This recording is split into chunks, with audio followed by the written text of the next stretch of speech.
The Taliban have already stripped women and girls in Afghanistan of many of their human rights, and big question marks still hang over their future as the militants have so far failed to elaborate on what they have in store for women. DW's Terry Schultz met one Afghan journalist in Brussels who is trying to help the women still in Afghanistan, determined to fight for their rights. The Taliban tried to brutally crush dissent in Afghanistan. Women pushed to go back into burqas, beaten for daring to demand their rights. Warned to stay home, activists are mobilizing in private. Like those in Brussels, and herself once a political refugee, has become the voice of her endangered friends.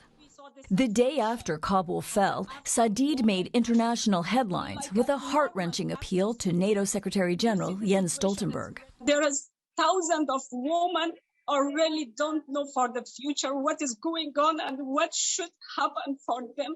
And they are always asking, what does it mean 20 years? And I would like to ask as a woman, please don't recognize the Taliban and don't put us again in the same situation. Sadid makes no apologies for the fact her long career in journalism, which brought death threats from the Taliban decades ago, has now become activism. If not her, she says, then who? Here I have access with the European Union, with the NATO, and also maybe with a lot of international community.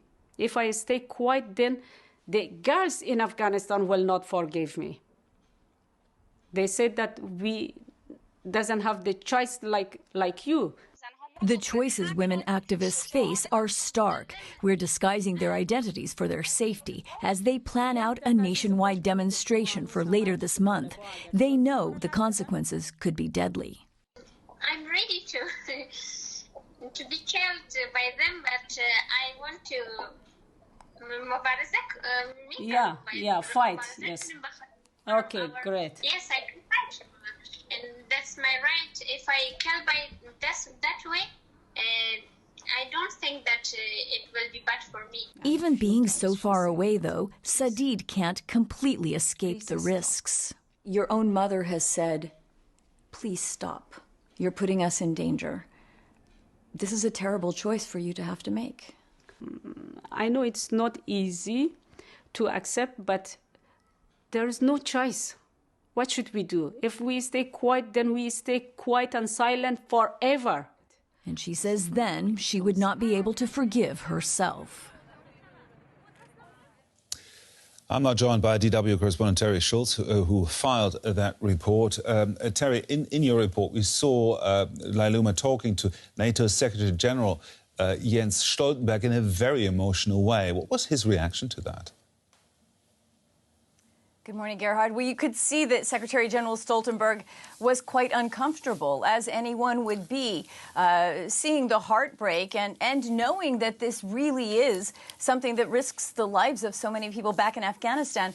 And what Stoltenberg said was that he felt her pain. He literally said, I understand the anger of people in Afghanistan who also hoped this would turn out differently. He said, at the same time, part of my job is to remind you that we never meant to be there forever. We wanted Afghanistan to turn into a more democratic country. We wanted the situation of women to be better. He mentioned how often he had met Afghan women, but he said, basically, the time has come to go. And, you know, we all are sorry with you that it turned out this way. Well, you and Lailuma are in contact with many women in Afghanistan. What do they tell you about their situation since the Taliban takeover? It's true, Gerhard. I've been to Afghanistan many times as a journalist and continue to be in contact with the female journalist in particular that I met there. And their lives now, it cannot be emphasized strongly enough, are absolute hell. They're hiding in their apartments. Some of them have said that they don't even turn on their lights for fear that the Taliban will come and find them. I speak to one journalist who has death threats from the Taliban, saying they're going to kill her entire family. She actually had them translated officially into English in hopes that would help her evacuation effort. She's still in Kabul. So I think that life has become very dark for these women. And you heard this young lady in my report saying, look, I'm going to go out and fight for my rights. And yes, I know they might kill me, but if the option is staying in my home and not insisting to the world that I know we are equal to men, then I'm going to do it. And that's an okay way to die for me. So I was quite touched and humbled by what I heard there in that planning meeting in Lailuma's living room. Tremendous fighting spirit on display there. But average women, how are they responding to all those restrictions right now?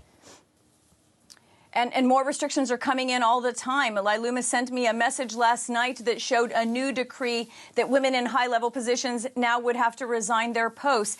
I think that it very much depends on the situation and even on the city and the region. You know, there are some parts of Afghanistan that never really got out of Taliban rule, where women have been forced to wear the burqa all this time. So I think it's particular to the woman. But many women, as you saw in my report, do go out in the streets, do get beaten with whips by the Taliban, and will continue to do so.